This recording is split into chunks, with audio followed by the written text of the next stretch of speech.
A ciência não contradiz a existência de Deus, e esses são 5 argumentos para isso, sendo que para mim só o último importa. Einstein, Newton, Schrödinger, Planck, Gödel são alguns dos físicos e matemáticos que de formas diferentes acreditavam em Deus, mesmo entendendo mais de ciência do que eu e você. Se a força gravitacional, eletromagnética e nucleares fossem sutilmente diferentes, o universo colapsaria e você não estaria aqui. A chance de chegar nesse equilíbrio preciso aleatoriamente é menor do que de você ganhar na Mega Sena todos os dias seguidos durante 1 bilhão de anos.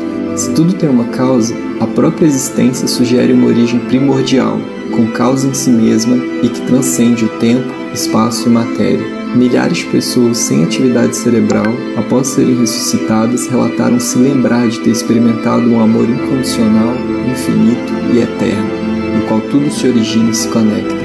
Todo experimento depende da consciência para ser observado, e a observação afeta o experimento, como mostram a não localidade quântica, o teorema de Bell e a dupla fêmea. Isso nos lembra que o maior mistério do universo, segundo a própria ciência, é a consciência, e o fato de que você está assistindo esse vídeo agora. E é só nessa experiência direta, dentro de cada um de todos nós, que podemos conhecer a Deus no milagre da fé, porque o reino de Deus está dentro de você.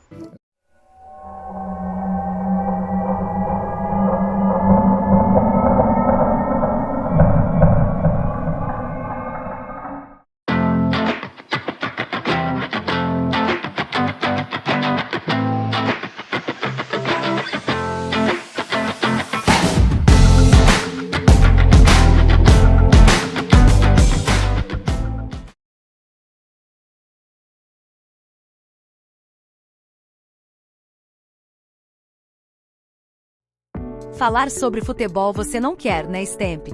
Eu não gosto do futebol. Eu amo o Botafogo. Sério isso? Não, na verdade eu gosto sim. Essa frase é de um jornalista chamado Lúcio Rangel. Não conheço. Também não. Mas o que na realidade o que ele quis dizer é que o seu amor pelo Botafogo é tão grande que suplanta a admiração pelo futebol. Acontece a mesma coisa comigo. Já foi tempo que você assistia jogos pelo espelhinho, né, Stamp? Sim, o que eu tinha que sofrer pelo Botafogo eu já sofri. Agora eu me dou ao luxo de estudar esta parte mística dele sem me envolver tanto com os acontecimentos atuais. Mas quase infartou quando o Gregory foi expulso na final da Libertadores. E qual botafoguense passou por aquela situação com serenidade? Até eu que não sou fiquei tensa.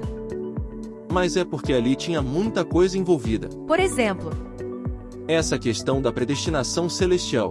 Não entendi. Explica isso. Como já disse antes, quando terminou o jejum dos 21 anos eu fiquei durante algum tempo com aquela sensação de dor, de sofrimento, de angústia e até de injustiça por tanto sofrimento. Porque não precisava ser tanto, não é? Mas esse é o ponto. Toda essa mágoa e angústia evaporaram no momento em que eu percebi que tudo havia sido propósito. Por causa da predestinação. Não poderia ser 12 anos, porque o Botafogo já tinha ficado 12 anos sem títulos, de 36 a 48. E 4 mais 8 igual 12. E foi na chegada de Biriba, que viria a morrer aos 12 anos. Que barato isso. Então lembra quando eu disse que Deus faz tudo com um propósito? Lembra que eu citei Moisés e as pragas do Egito? Sim, quando a ciência provou que as pragas aconteceram umas em função das outras. A 10ª em função da 9ª, a 9ª em função da 8ª e assim por diante. Que o milagre não estava nas pragas, mas no fato de que Moisés sabia com antemão de como proteger o seu povo. E na abertura do Mar Vermelho. Porque Deus poderia ter livrado os hebreus há muito tempo das mãos do faraó, mas fez no momento certo para que quando ele chegasse na beira do Mar Vermelho fosse o momento exato dele abrir. Planejamento puro. Recentemente foram encontradas carruagens dos faraós no fundo do Mar Vermelho, praticamente comprovando o relato bíblico.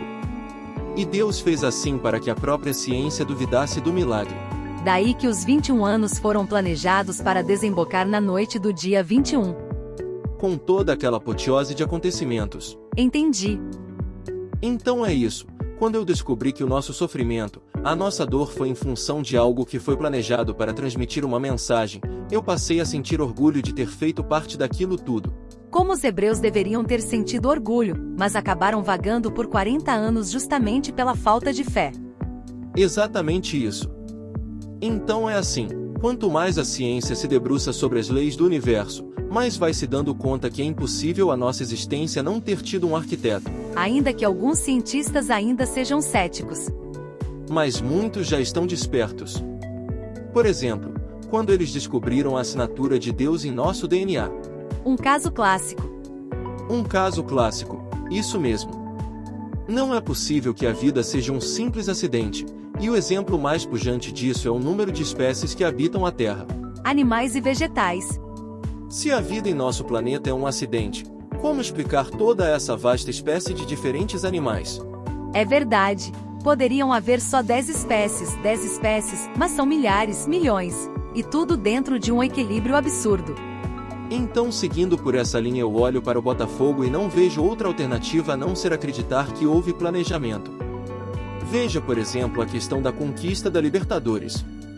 O Botafogo já poderia ter conquistado antes, mas esperou pacientemente até que o Fluminense alcançasse esta glória em 2023, para que ele fosse o 12º clube brasileiro a conquistar este título. Para que o número 12 tivesse o seu destaque. E no mês de novembro de 2024 eu já alertava que se o Botafogo fosse campeão, os números 12 e 21 teriam evidência para que a predestinação mais uma vez se revelasse. E a expulsão do Gregory aconteceu para chamar a atenção do número 21. Por que 21 jogadores disputaram aquela partida? Não foram 22, mas 21. Daí então que o nosso sofrimento durante aquele jogo serviu para exercitar a nossa fé. Como os 21 anos sem títulos. Como os 40 anos dos hebreus no deserto. Faz sentido, Stemp, faz sentido. Acreditar em Deus está para a ciência como aceitar que o Botafogo seja de verdade uma predestinação celestial está para o botafoguense. Mas Stemp, vamos combinar, aceitar que Deus vá se comunicar com um homem por meio de um clube de futebol é bem complicado mesmo. Foi complicado para Moisés acreditar numa sarça ardente. Foi também para os hebreus acreditar que Moisés conseguiria os livrar de Faraó, por meio de uma força divina. É para cada um de nós todo santo dia, diante de tanta violência, de tantos governantes corruptos, de tanta injustiça, da maldade crescente que só nos causa dor. Verdade, Stemp. Ninguém anda mais na rua tranquilo. E a vida só piora. Eu poderia politizar este vídeo, mas acho desnecessário porque cada um de nós está vendo o que está acontecendo. Parece que tanta maldade não vai mais ter fim. Então o jeito é confiar em Deus. E é por isso que eu acredito que o Botafogo seja mesmo uma predestinação celestial, porque ele vive nos ensinando sobre confiar, sobre ter fé, sobre acreditar. O Botafogo esperou 21 anos para voltar a ser campeão. E 64 para conquistar uma Libertadores. Será que um dia a ciência vai admitir que existe de verdade um Deus? Talvez no dia que o botafoguense admitir que o futebol é só uma desculpa, e que o Botafogo é mais que um clube. É uma predestinação celestial.